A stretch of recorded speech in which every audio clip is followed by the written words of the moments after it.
నిన్న ఎల్బీ స్టేడియంలో పవన్ కళ్యాణ్ గారి OG cinema pre release event జరిగింది.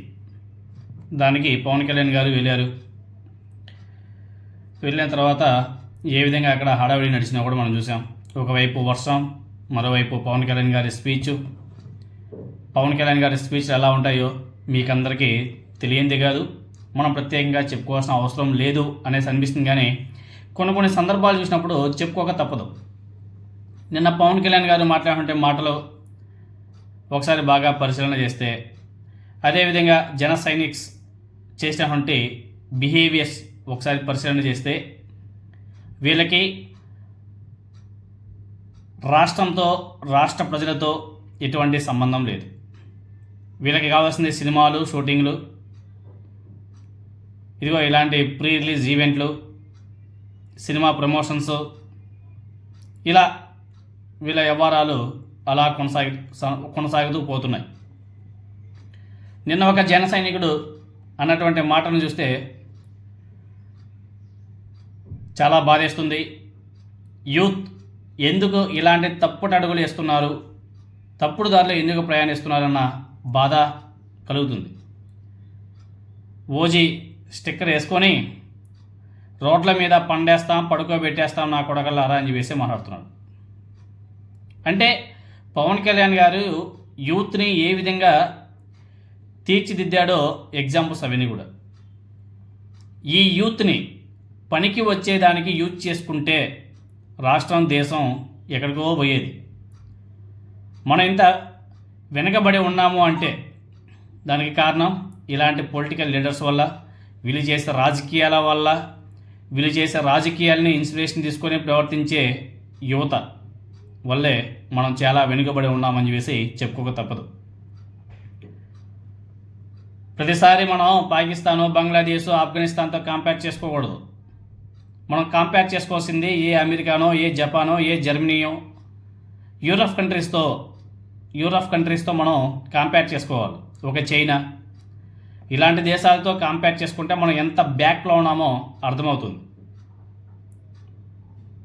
మనం మన చుట్టూ ఉన్నటువంటి దేశాలు ఏవైతే ఉన్నాయో, నేపాల్, భూటాను, పాకిస్తాన్, బంగ్లాదేశ్, ఇలాంటి దేశాలతో కంపేర్ చేసుకుంటే మనం ఇక్కడే ఉంటాం.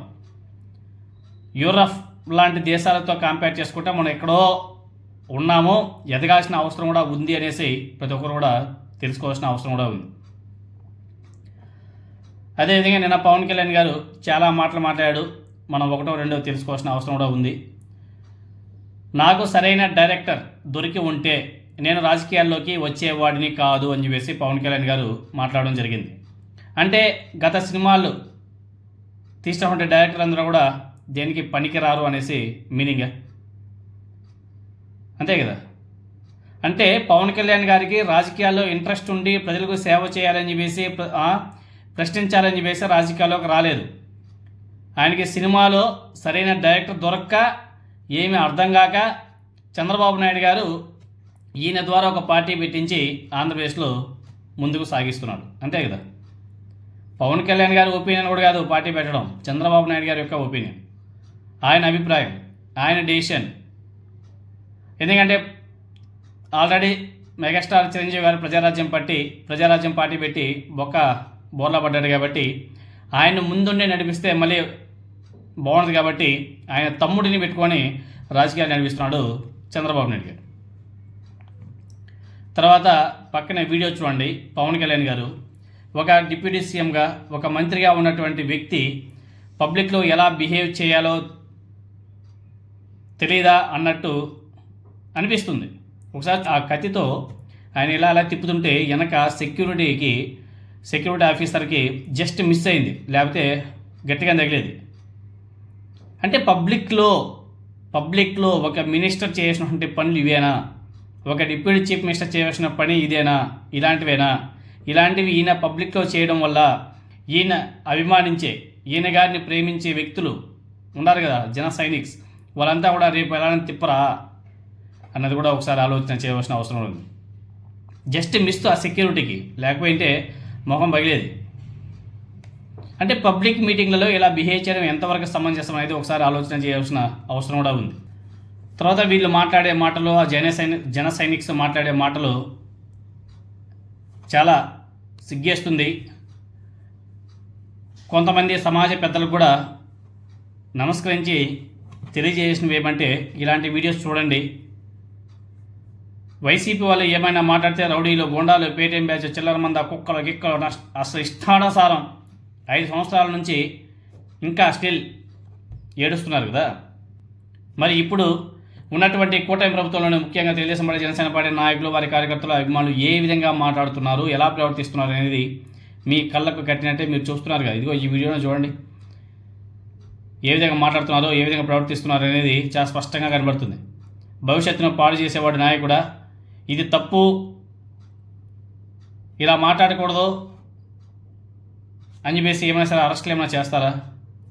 ఏమిలే, పరిపాలన పక్కన పెడేసి పొద్దున్న లేస్తే బూతులు మాట్లాడే అయ్యన పాత్రుడు, ఆడపిల్ల భద్రత గురించి కనీసం నోరు మెదపకుండా అక్కర్లేని విషయాల్లో గర్వంతో నోటికి ఏది వస్తే అది మాట్లాడే మన వంగల్పూడి అనిత మేడం గారు, నిత్యం అబద్ధాలతో, మోసాలతో, అధికార వ్యామోహంతో ఎంతకైనా దిగజారే చంద్రబాబు నాయుడు గారు, అధికారం కోసం అబద్ధాలతో నటిస్తూ ఊగిపోయే పవన్ కళ్యాణ్ గారు, వీళ్ళు చేసేది ఏంటి రాజకీయాలు? వీళ్ళను చూసుకొని ఇష్టానుసారంగా రెచ్చిపోయే వార్డ్ మెంబర్ నుంచి మిగిలిన మంత్రులు, ఎమ్మెల్యేలు, వారి అనుచరులు, ఇదిగో ఇలాంటి జన సైనిక్స్, వీళ్ళంతా కూడా ఏమనాలి? ఇప్పుడు ఈ నాయకులు, కార్యకర్తలు, అభిమానులు మాట్లాడేవి వీళ్లకు నీతి శ్లోకాలుగా వినిపిస్తున్నాయా?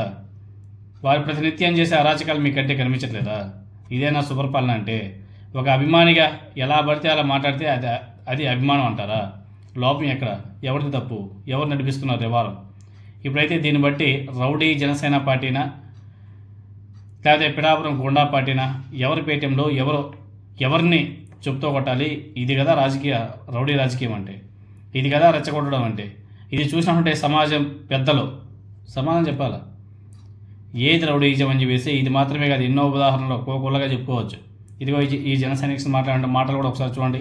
దాన్ని మన ఏబిఎన్ రాధాకృష్ణ, కళ్యాణ్ అన్న కల్ట్ చూపిస్తాం, వైసీపీ కుక్కలో రెండ్రా చూసుకుందాం. ఏంది ఈ మాటలు, ఏంది ఈ బలుబు? వీటన్నిటిని కూడా ప్రజలందరూ కూడా ఆలోచన చేయాలా?